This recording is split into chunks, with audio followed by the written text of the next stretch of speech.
સુરતમાં રત્ન કલાકારને ગ્રિન્ડર gate dating એપથી chatting કરવી ભારે પડી, જેમાં યુવકને એપ્લિકેશન થકી વાતચીત કરી મળવા બોલાવ્યો હતો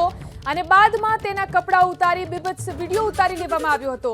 તે વિડીયો વાયરલ કરવાની ધમકી આપી તેનો મોબાઈલ ફોન લઈ અને કુલ 1,80,000 રૂપિયા ટ્રાન્સફર કરી દીધા। આ સમગ્ર મામલો વરાછા પોલીસ મથકે પહોંચ્યો છે, જેમાં પોલીસે 4 લોકો સામે ગુનો નોંધી અને તપાસ હાથ ધરી છે। સુરત શહેરના વરાછા પોલીસ સ્ટેશન વિસ્તારમાં ઓનલાઈન એપ્સ ગ્રાઇન્ડર નિયરબાય ગે ડેટિંગ એન્ડ ચેટ એપ્સ મારફતે આ કામના ફરિયાદીને અન્ય વ્યક્તિઓ સાથે સંપર્ક થયેલો અને આ સંપર્ક દરમિયાન આ એપ્લિકેશનના માધ્યમથી તેઓએ મેસેજ કરી અને ટેલિફોનિક વાતચીત કરતા આ કામના ફરિયાદીને બોલાવી વરાછા જગદીશનગર ખાતે બોલાવી અને પોતાના રૂમમાં ચોથા માળે લઈ જઈ અને એ દરમિયાન અન્ય 3 ઇસમોએ પ્રવેશી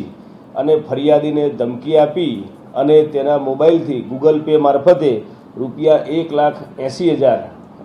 આરોપીઓએ પોતાના ખાતામાં ટ્રાન્સફર કરાવી ગુનો આચર્યા અંગેની ફરિયાદ વરાછા પોલીસ સ્ટેશનમાં નોંધાતા ગણતરીના કલાકોમાં 2 આરોપીઓને હ્યુમન ઇન્ટેલિજન્સ તેમજ ટેકનિકલ ઇન્ટેલિજન્સના આધારે ઝડપી પાડેલ।